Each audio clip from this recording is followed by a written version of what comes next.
A breaking announcement from Buckingham Palace has left the world stunned. King Charles, in a rare moment of vulnerability, confessed, "I hope I live long enough." What prompted this chilling admission? Is the monarchy facing an uncertain future?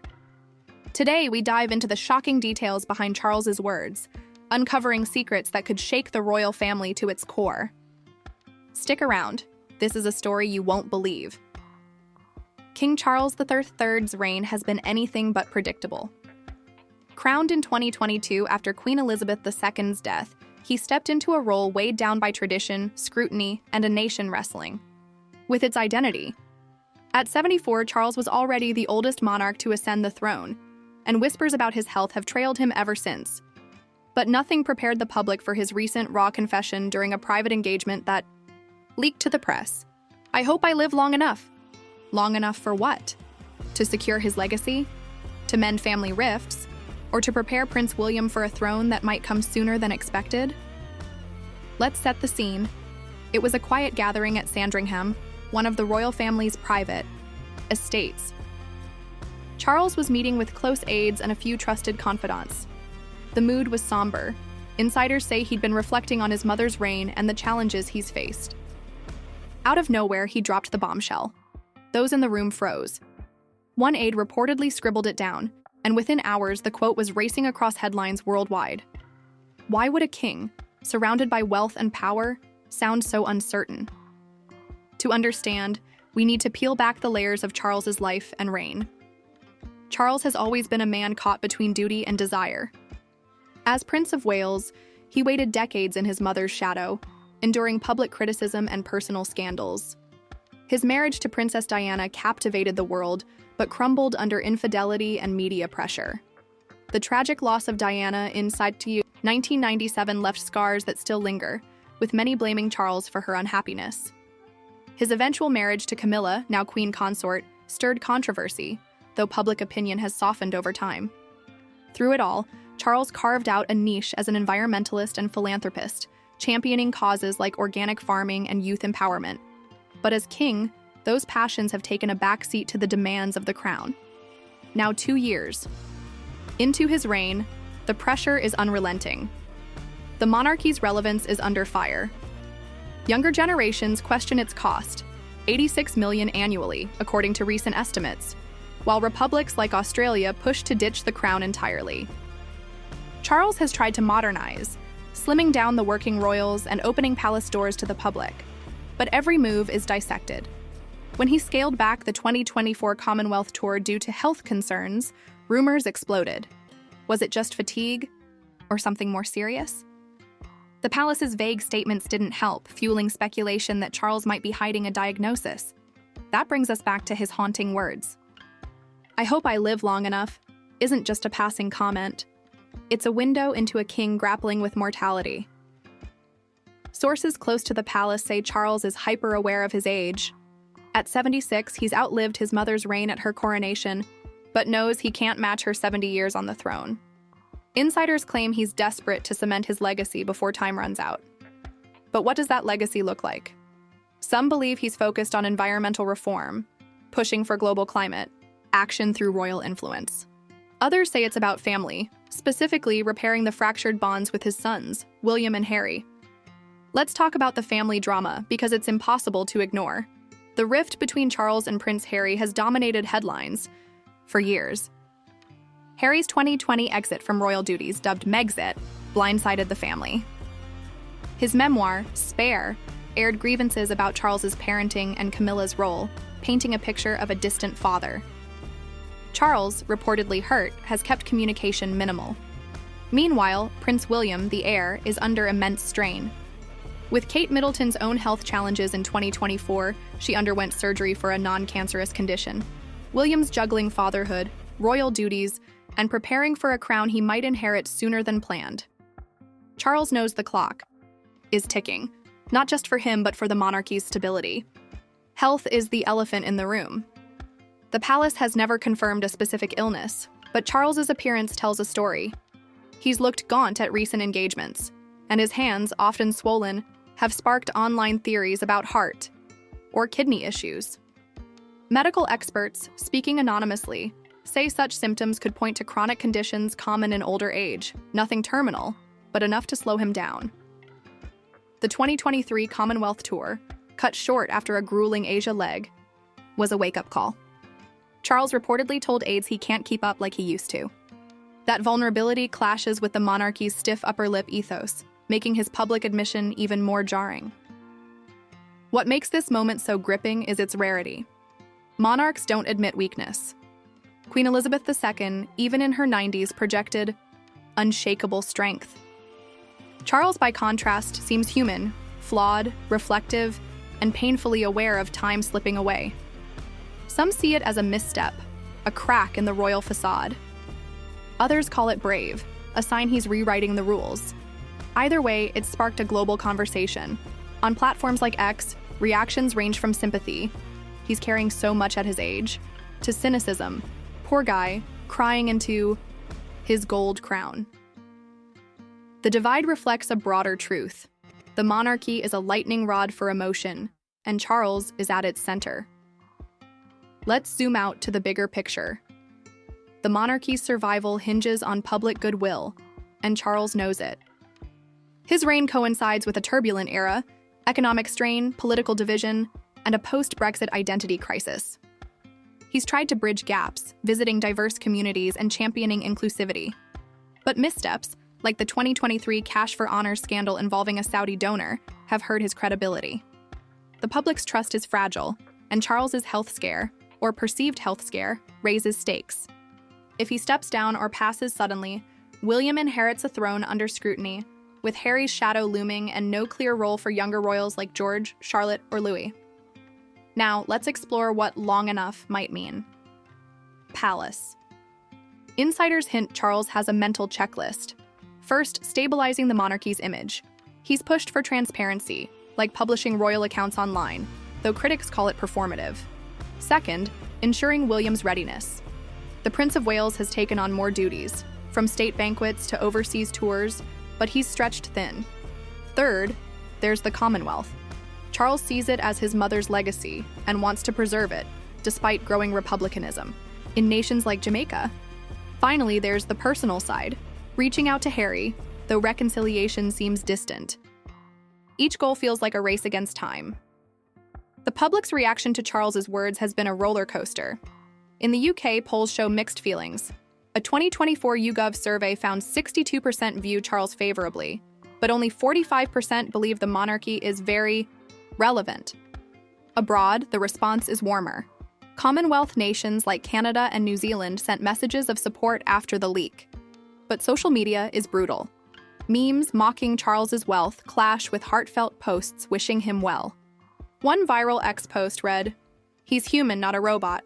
Let him be scared." Another quipped, "Long enough to outlive us all, probably." The noise underscores a truth. Everyone's projecting their hopes or fears onto the king. What's next? For Charles, the palace has doubled down on privacy, with courtiers deflecting health questions, but actions speak louder. Charles's 2025 schedule is lighter, fewer overseas trips, more UK-focused events. Some see it as strategic, others assign he's pacing himself. William and Kate are stepping up, hosting high-profile receptions to ease the load. Behind closed doors, Charles is reportedly reflective, spending time at Highgrove writing in his journals. Those close to him say he's not despairing, just realistic. He knows history judges kings not by their words but their deeds. The monarchy has weathered storms before. Queen Victoria's reclusiveness, Edward VIII's abdication, Diana's death. Each crisis tested the crown, yet it endured. Charles's admission feels different, though. It's not a scandal or a rebellion. It's a quiet, human plea. That rawness resonates in a world craving authenticity, but it also risks exposing cracks. If Charles falters, the narrative shifts to William, who's respected but untested as a king. And beyond him, a generation of royals growing up in a digital age where every move is a headline. As we dig deeper, consider the historical context. Monarchs facing mortality isn't new. George III's madness, Victoria's mourning, but Charles's openness is. He's not hiding behind protocol. and that's both his strength and vulnerability. Compare it to Elizabeth II, who never wavered publicly, even during crises like the 1992 Annus Horribilis. Charles's candor could redefine kingship, making it more relatable, or it could backfire, inviting pity over respect. The tightrope he walks is razor thin. Let's pivot to the global stage. Charles's health and reign ripple beyond Britain. The Commonwealth, spanning 56 nations, looks to him as a symbolic head. His 2023 tour, though cut short, reinforced ties in places like Kenya, where he addressed colonial legacies head-on. But Republican movements are gaining ground.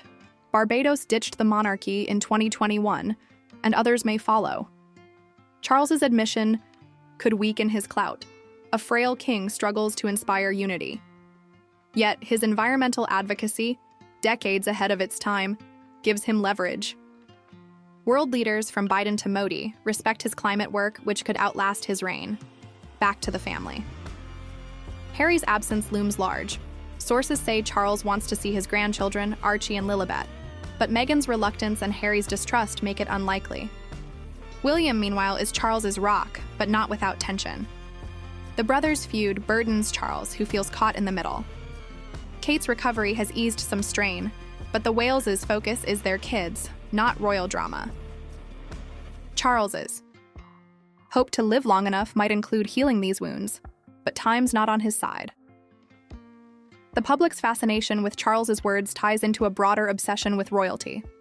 Shows like The Crown and books like Spare feed a hunger for palace secrets. But reality is messier than fiction. Charles isn't a character.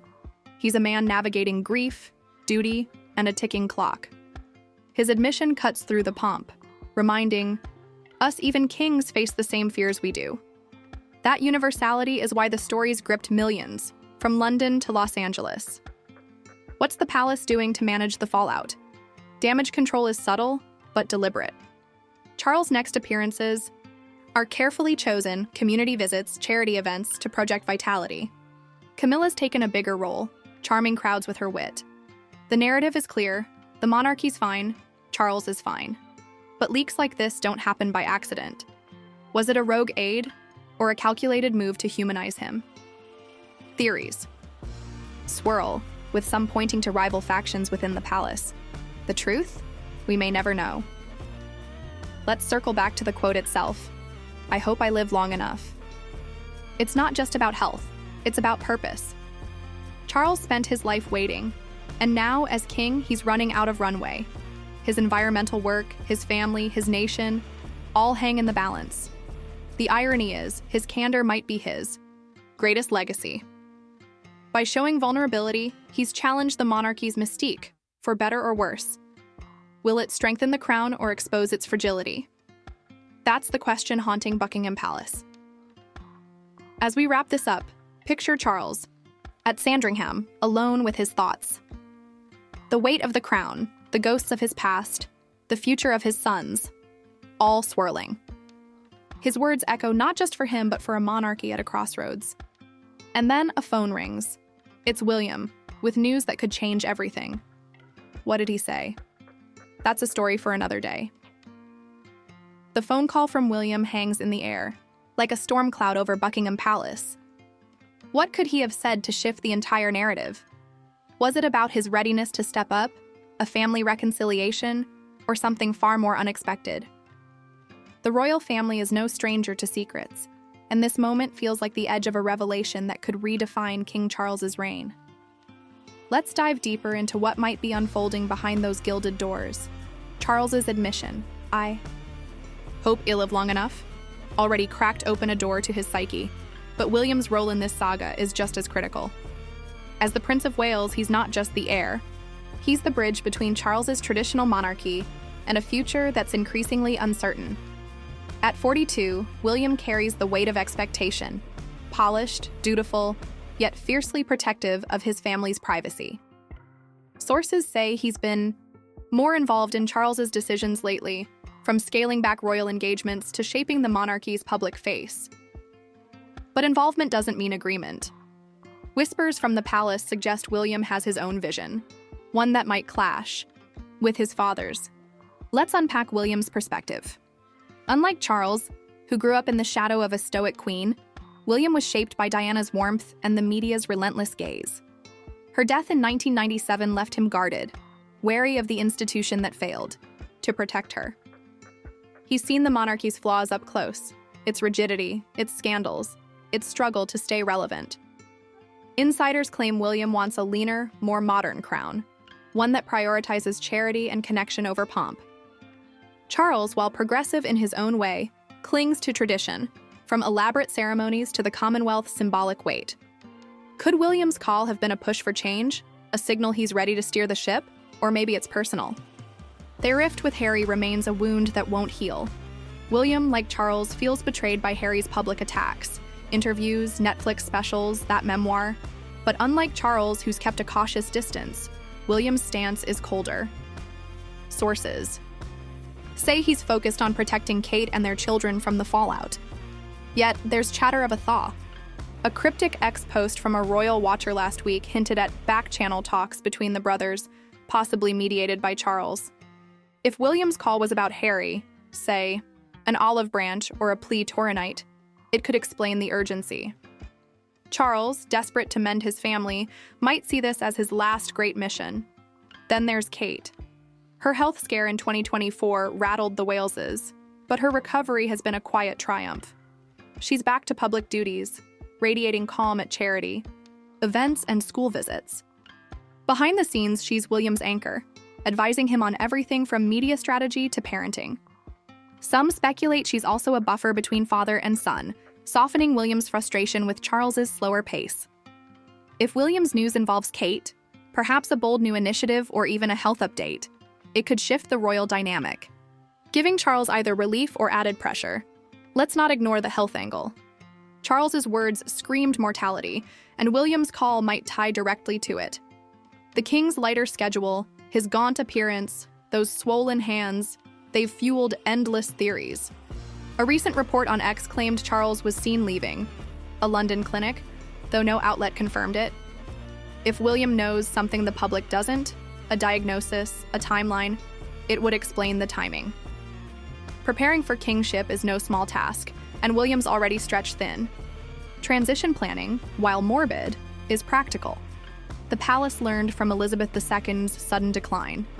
They won't be caught off guard again. Now let's widen the lens. The monarchy isn't just Charles and William, it's a sprawling institution facing existential questions. Republican sentiment is creeping up, not just in the Commonwealth, but in Britain itself. A 2025 poll showed 30% of Brits want the monarchy abolished, the highest in decades. Charles's vulnerability, while humanizing, risks feeding that fire. William, more popular than his father, could stabilize things, but he's not immune to criticism. His push for mental health advocacy and environmental causes resonates, yet some call him aloof, too privileged to connect. Whatever William said on that call, it's likely tied to this bigger fight, keeping the crown relevant. What about the Commonwealth? Charles sees it as his mother's legacy, a 56-nation network spanning 2.5 billion people. But cracks are showing. Jamaica's eyeing a referendum to go fully Republican, and Australia's new government is openly skeptical of royalties. William's less sentimental. He's hinted at a looser Commonwealth, more partnership than monarchy. If his call was about a bold move, like rethinking the king's role as head, it could be a game changer. Charles might resist, fearing it unravels Elizabeth's work, but William's pragmatism could win out. Back to the family drama, because it's the heartbeat of this story. Harry's silence since Charles's admission is deafening. No statement, no X posts, nothing. Is he staying out of respect or because he's frozen out? Meghan's influence looms large. She's reportedly wary of re-entering the royal orbit. Yet Charles's longing to see Archie and Lilibet is an open secret. A wild card scenario. What if William's call was about a secret summit? Picture it. Charles, William, Harry, no cameras, just a room and raw honesty. It's a long shot. But the public would eat it up, and it'd give Charles a personal win to chase. The palace's response to all this is textbook. They've ramped up Charles's visibility, think garden parties, medal ceremonies, to counter the frail king narrative. Camilla's charm offensive is in overdrive, and she's good at it, disarming critics with humor. William and Kate's polished appearances, meanwhile, scream stability. But the machine can't hide everything. Leaks keep slipping. First Charles is us, quote, now whispers of William's call. Someone's talking, and that's a problem. Is it disgruntled staff, or a calculated play to control the story? The royal game of chess is ruthless. Let's talk legacy again. Charles's environmental work, decades of tree planting, climate summits, sustainable farming, could outshine his reign. He's pushed for net zero palaces, a flex no other monarch can claim. But legacy needs time, and time's what he's bargaining for. William shares the green passion, but his focus is tech. Think AI for conservation, not organic gardens. If their visions diverge, that call might have been a reckoning, a father and son hashing out the monarchy's soul. Public reaction keeps evolving. On X, the mood swings from Charles deserves peace to abolish it all.